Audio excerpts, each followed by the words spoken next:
Hey, what's up, ma gang de jaseux, amateurs de cinéma, bienvenue au Hype Ranking 2024 du MCU.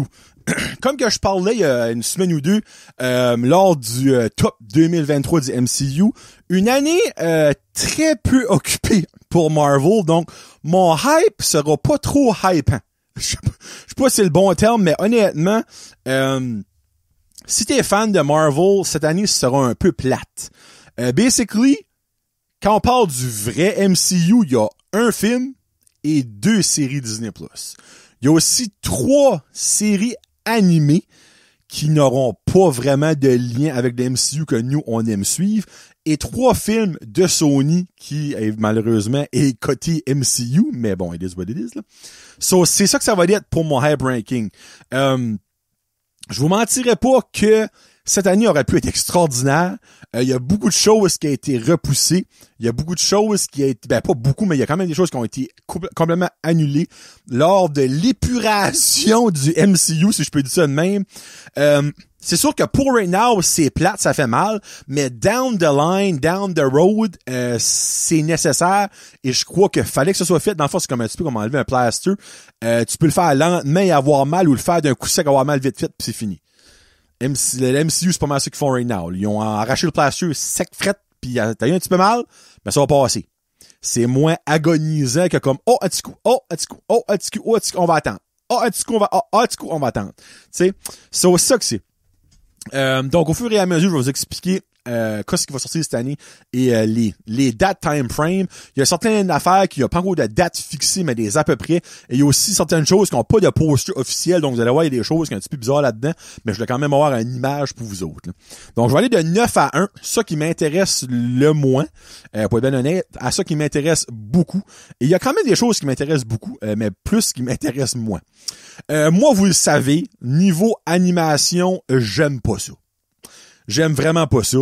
Et je commence avec X-Men 97, que je ne vais probablement même pas écouter. Donc, c'est un genre de follow-up à X-Men qu'il y avait au début des années 90, puis 91, 92, qui a fini en 1997. Donc, vous là, le 97. Animation, vieux genre, aucune continuité avec l'univers de Marvel, autre que comme, il y a beaucoup de monde qui va écouter ça parce qu'il a écouté ça quand il était jeune. Moi, je n'ai pas écouté ça. Aucun feeling quand je vois ça. Aucune excitation. J'aime les X-Men, mais pas en cartoon. Donc, c'est ça.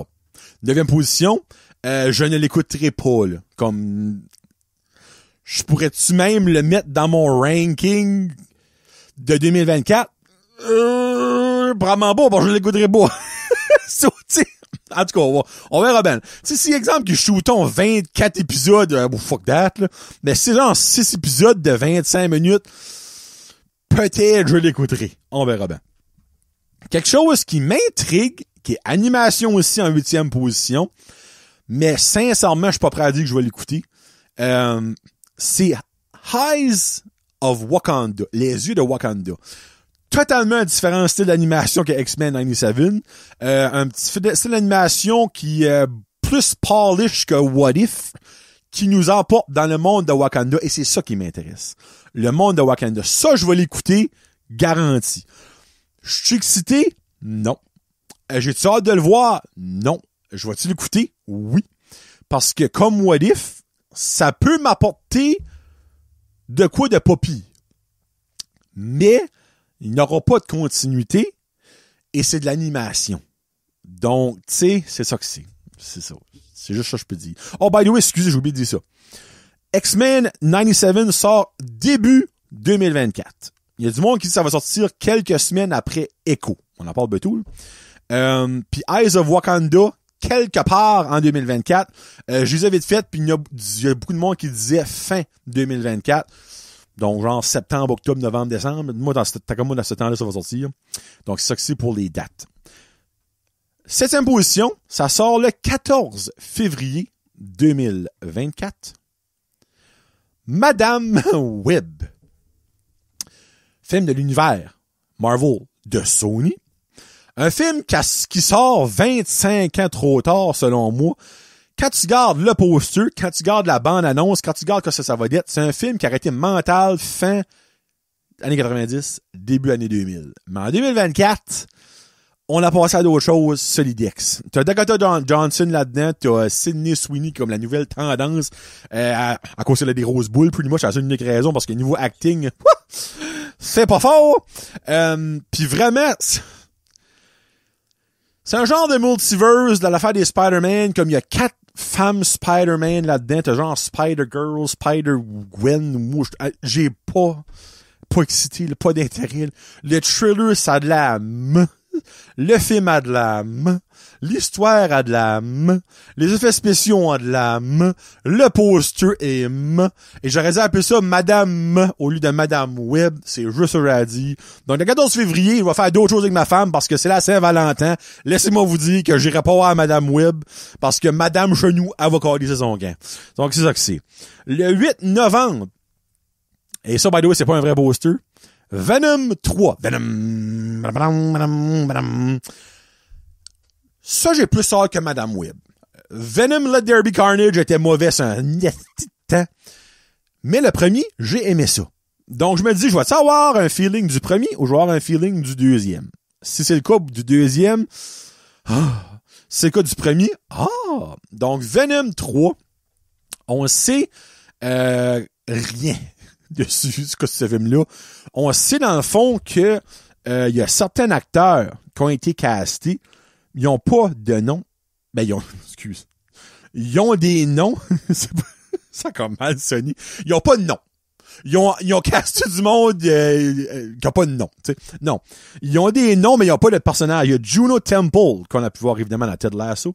Il y a Chiwetel Ejiofor, que lui, c'est Mordor dans Marvel. C'est-tu Mordo?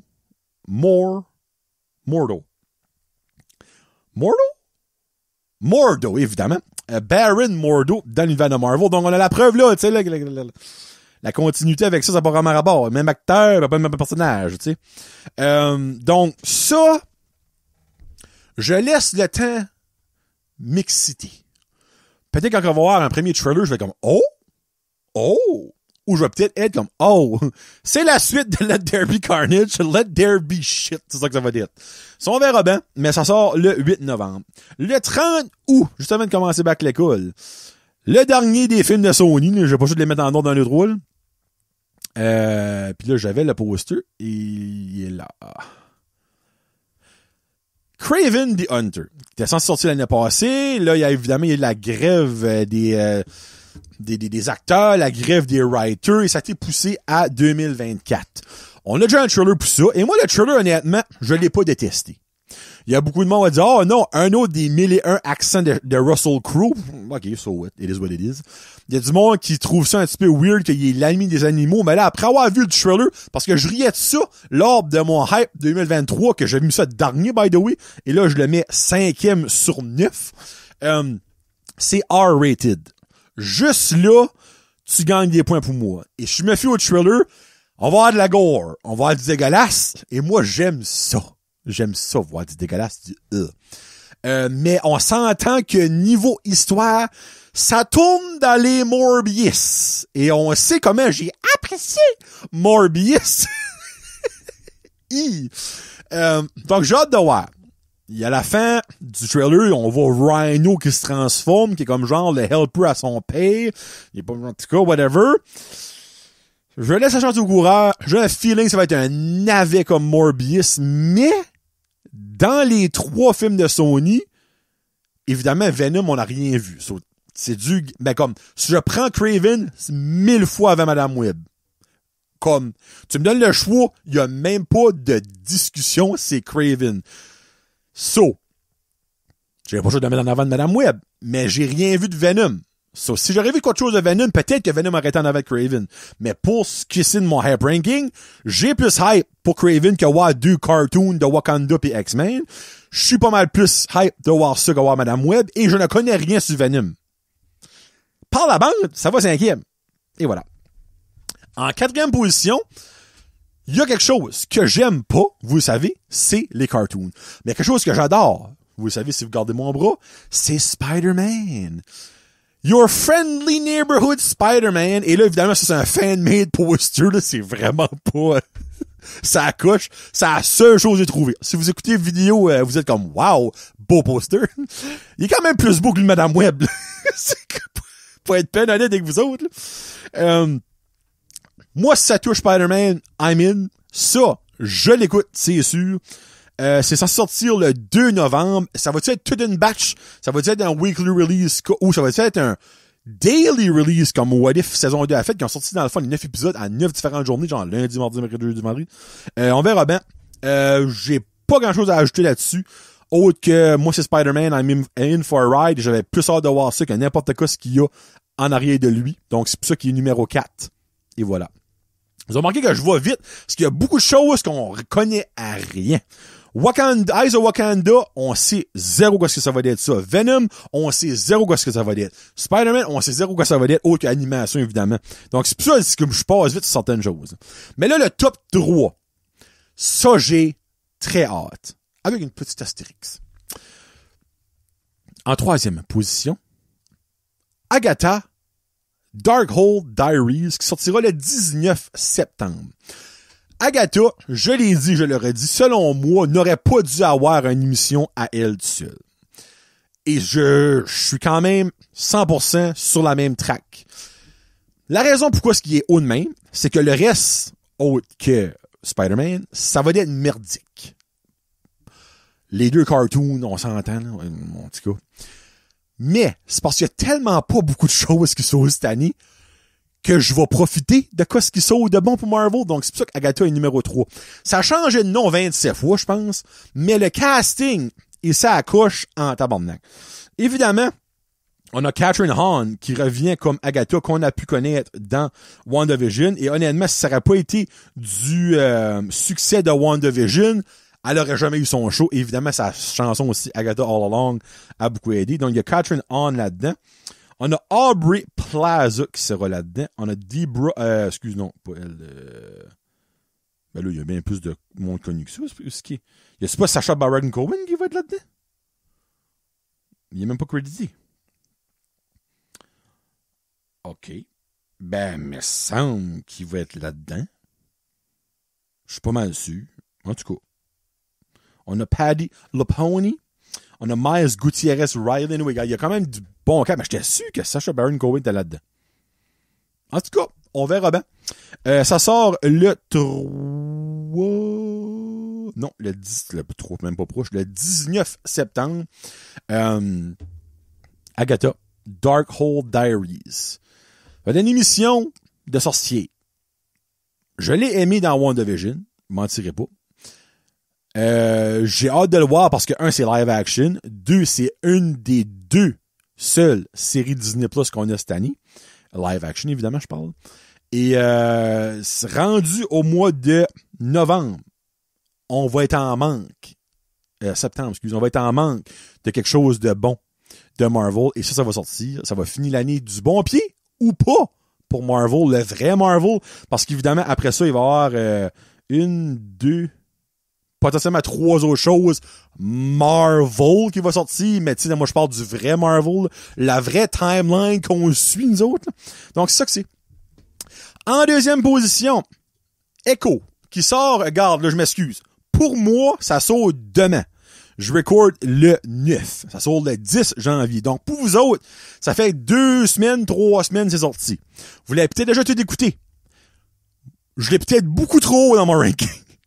Je l'ai peut-être à la bonne place. Je ne sais pas. Donc, je vais savoir dans les prochains jours quand je vais l'écouter. Moi, Echo m'excitait autant qu'un pet. Parce que, comme Agatha, j'étais comme, oh, Marvel, ils vont faire des émissions sur toutes les crises de personnages qui existent pas. Elle était cool, Echo, dans Hawkeye. C'était-tu la star? Pas pantoute. C'est-tu nécessaire d'avoir une émission sur elle? Pas pantoute. Mais après avoir vu que c'était R-rated, après avoir vu que c'est R-rated, ben c'est TVMA, TV Mature. On va dire R-rated, c'est pour les films. TVMA. Et après avoir vu la thriller que j'ai trippé, j'ai beaucoup plus hâte de voir ça que avant, ben, que dans le fond, l'année passée, c'était à ce même temps ici, là. Kingpin est de retour. On voit aussi Daredevil. Je ne sais pas à quel point on voit Daredevil, mais Daredevil est dans le thriller. La seule chose que je dénigre de Marvel, 5 épisodes sortis la même journée, Marvel, Disney+, binge-watching, je ne veux pas que ça devienne a thing. Parce que moi, j'ai une fucking vie. J'ai pas 3h30, 4h dans une journée pour écouter 5 épisodes de Echo. Et moi, c'est qu'il faut que lors des premières journées, je me fais spoiler quelque chose à cause qu'il y a du monde qui a pas de fucking vie pis qui l'ont tout écouté pis que la seconde qu'ils l'ont fini, vont spoiler. Je ne suis pas in for that ride. Donc, c'est la première fois. Ils ont même pas fait ça avec freaking What If. Echo, tu sauves ça lundi, mardi, mercredi, jeudi, vendredi, ça m'aurait pas dérangé, je l'aurais probablement tout écouté un jour à la fois. Mais 5 épisodes la même journée, non, je ne veux pas ça. Donc ça, c'est un gros négatif pour moi pour Marvel. Et là, il y a peut-être du monde qui va dire, oui, ben c'est pas un film que ça aurait été comme il y aurait eu comme beaucoup de chat weekly. Ouais, pis on est-tu obligé d'avoir des grosses discussions de 12 heures à chaque semaine pour savoir ce qui va se passer? Non. C'est que le fun d'enjoyer un show en même temps que tout le monde. Pas que t'es genre de Dead Last qui l'a vu comme, ouais, moi j'ai vu ça 3 semaines basées, c'est rendu vieux comme, fuck you! Non, ça, j'aime pas ça. Et honnêtement, si que l'émission est correcte, risque de perdre des points à cause de ça, pas moi. Mais si l'émission est mentale, puis que je me fais pas spoiler, ça sera correct. Donc, c'est en deuxième position pour moi. Et en première position, mais vous m'avez vu venir par 3000 écarts, c'est assez évident. Deadpool 3, Ryan Reynolds, Hugh Jackman en Wolverine. J'ai pas grand-chose aux autres à dire. Je veux voir ce film-là. Je veux pas me faire spoiler avant que ça sorte. Je veux pas qu'ils mettent trop de choses dans les trailers. Je me fais pas d'attente. Je vais être surpris. Je veux pas savoir les 25 000 caméos s'il y en a 25 000. Je veux pas savoir les 2 caméos s'il y en a 2. Je vais aller voir ce film-là en sachant rien. Si Taylor Swift est dans le film, je m'en fous. Je veux pas le savoir avant. Je veux l'écouter. Je veux être surpris. Je veux enjoyer mon film. Faites pas un Multiverse of Madness de vous autres, mes astis. S'il vous plaît. Et là, je parle de tout en général. Du monde qui spoil et aussi du MCU qui mettons des friggin' de spoilers dans leur propre TV spot pis dans leur propre trailer. Allô Multiverse of Madness, allô The Marvels. Valkyrie, c'était-tu fucking nécessaire de la mettre dans les trailers? Ça aurait été le fun d'avoir une surprise. Malgré moi, je l'ai eu la surprise, honnêtement. Je l'ai eu la surprise. Parce que j'ai vu l'article que ça mentionnait qu'ils ont mis un spoiler dans un trailer. Je l'ai pas écouté. Mais je savais que tout le long, il y a quelque chose qui s'en venait. Donc, sans être spoilé, j'ai still été spoilé par la bande, tu sais. Donc, c'est ça. Deadpool, je ne peux pas attendre de te voir.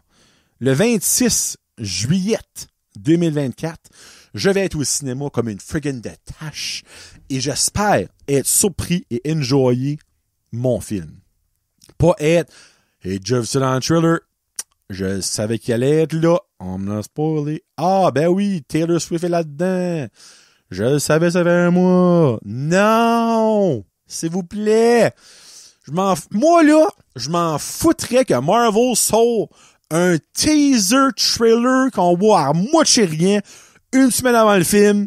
Allez voir le film, puis là, vous vous enjoyerez.